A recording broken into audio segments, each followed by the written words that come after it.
Olá, eu sou Flávia Simões de Araújo e hoje vamos falar sobre o livro A Consulta Prévia, Livre e Informada, Instrumento de Democracia e Inclusão de Comunidades Indígenas, da autora Natália Mariel Ferreira de Souza Pereira, que é doutoranda em Direitos Humanos pela Universidade Federal de Goiás, mestre em Direito pela Universidade Católica de Brasília, procuradora da República, membro do Ministério Público Federal e da Academia Brasileira de Direito Eleitoral e Político, e também do Centro de Estudos Constitucionais Comparados da Universidade de Brasília.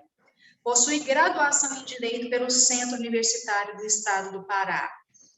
Natália, a comissão organizadora do 12º Seminário Internacional Pensar Direitos Humanos da Universidade Federal de Goiás e do 6º Coletivo Rosa Parks agradece imensamente a escolha deste evento para a publicação do seu livro. Para começar, você gostaria de ressaltar algo da sua biografia que tenha contribuído para o desenvolvimento da sua obra? Bem, Flávia, primeiro agradecer também o espaço, a oportunidade de poder estar falando um pouquinho sobre esse livro. Esse livro ele foi fruto da minha dissertação de mestrado e o meu envolvimento com esse tema foi muito em razão da minha questão profissional. Quando eu entrei no Ministério Público Federal, a minha atuação, por muito tempo, pelo menos os 5 primeiros anos de MPF, foi com comunidades tradicionais.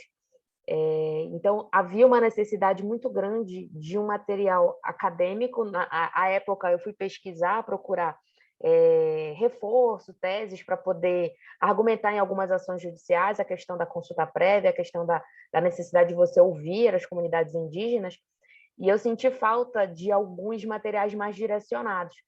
Então, quando eu fui apresentar meu projeto de mestrado e minha pesquisa de maneira inicial, eu quis envolver a análise da democracia, a análise de políticas públicas com a necessidade desse instrumento, que é muito debatido internacionalmente. A gente tem muito material também aqui no Brasil, mas algo direcionado sobre consulta prévia eu ainda sentia falta. Então, inicialmente nasceu como uma demanda profissional, assim mesmo, né? Mas numa tentativa de unir aí o campo profissional com a academia também. Você poderia elucidar qual é a tese defendida em seu livro? Sim. Existem diversas comunidades indígenas no nosso país, e nós temos uma carência de diálogo com essas comunidades. Por muitas vezes o poder público, especialmente, e também o campo privado, algumas empresas de exploração minerária, exploração ambiental, especialmente, não dialogam com essas comunidades. Elas são vistas e tratadas até como uma noção muito paternalista ainda, fruto da nossa legislação do período de ditadura, etc., de eles serem vistos como incapazes. E aí, existem diversos estudos, diversas pesquisas no campo internacional. A gente tem documentos internacionais que respaldam o Brasil no sentido de ouvir essas comunidades, e a tese principal é a necessidade de você reconhecer um ato que vá afetar comunidades tradicionais, seja no campo político, seja no campo legislativo, estritamente. Ele só vai ser válido, ele só vai ser legítimo se esse ato ele for apresentado e dialogado com as comunidades. Então, em resumo, há uma necessidade de conversa, de convivência com as comunidades indígenas, especialmente, para que desse diálogo consensual, informado, a gente tenha o reconhecimento realmente de políticas públicas válidas, de legislações válidas, decisões judiciais, todo ato de relação do Estado com as comunidades tradicionais num diálogo obrigatório, porque esse diálogo ele é necessário para você ter uma validação democrática de qualquer ato que vá afetar essas comunidades. Então, assim, num resumo bem resumido, é esse o objetivo principal da minha dissertação. Para o desenvolvimento da obra, quais foram os principais autores ou autoras utilizados? Esse ponto é interessante, porque, assim, só compartilhando com vocês mesmo, quando eu comecei a pesquisar, e era meu começo de vida acadêmica, assim, era algo que eu sempre quis fazer e tudo mais, só que eu ainda não tinha aprofundado tanto assim meus estudos, então eu acabei me focando muito, no momento inicial, em autores mais clássicos, autores europeus. Isso é bem legal, porque na minha qualificação, que é aquele momento sofrido, né, que todo mestrando passa, eu fui metralhada num sentido bom, num sentido positivo, sobre a necessidade de eu olhar para a América Latina. Era óbvio, né? Eu estava falando de indígenas, pesquisando indígenas e usando autores europeus, né? Imagina, quebrando toda a lógica de descolonização. Então, no final, eu acabei traçando um caminho de começar falando com alguns autores clássicos europeus, mas a tese principal, de fato, trabalhada com autores mais da nossa realidade latino-americana, né? Com esse movimento do constitucionalismo latino-americano.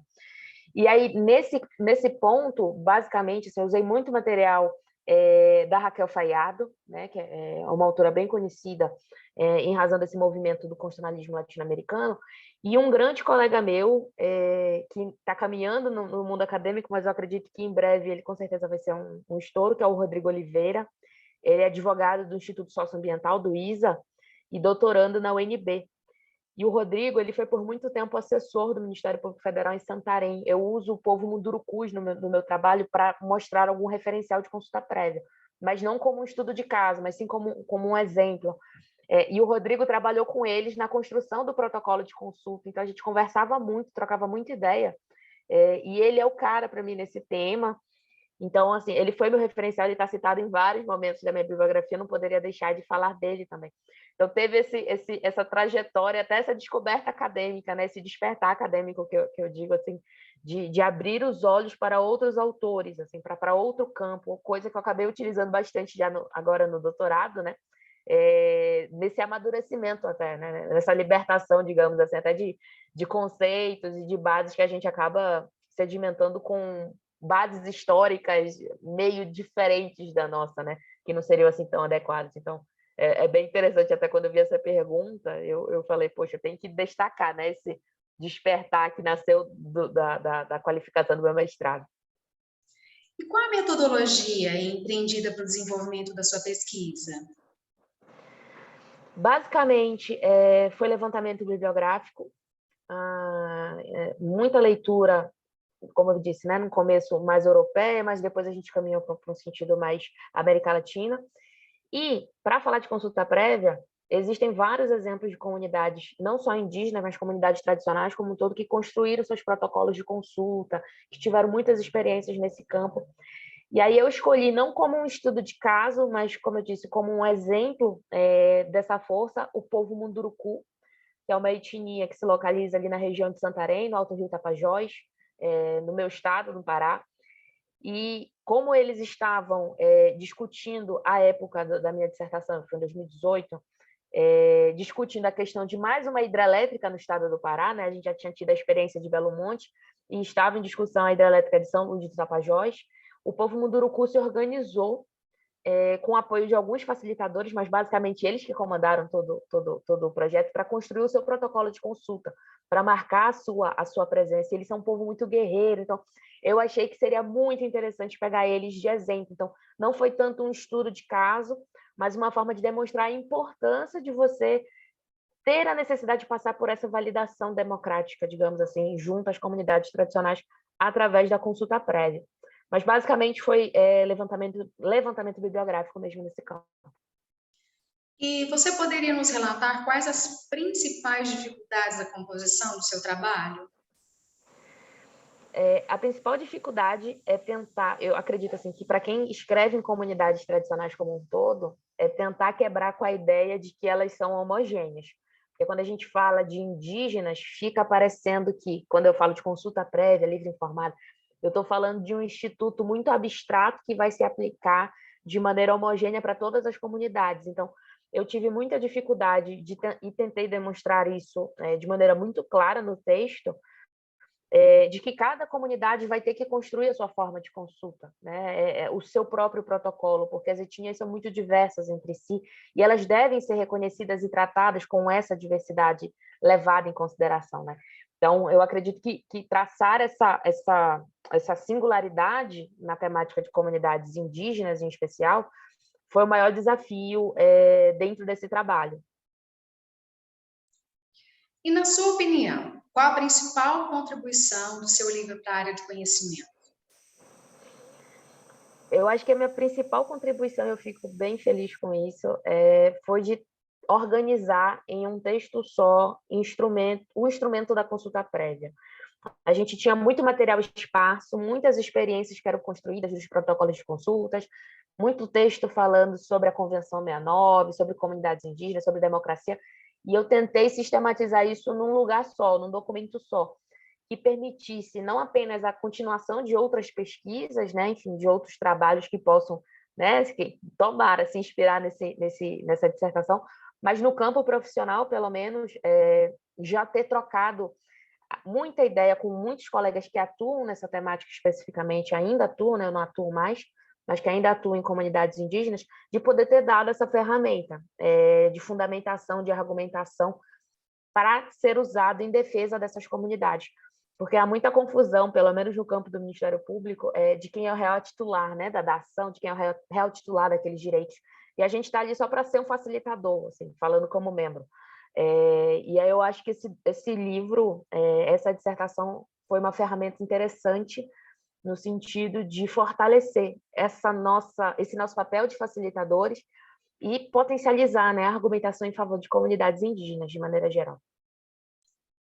Natália, a comissão organizadora, ela agradece muito a escolha do 12º Seminário Internacional Pensar Direitos Humanos e do 6º Seminário Coletivo Rosa Parks para a publicação da sua obra, que é tão relevante para o campo do conhecimento.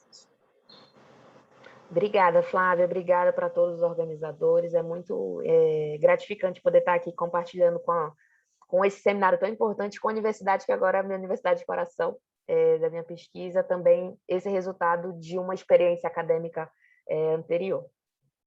Obrigada. Obrigada, Flávia.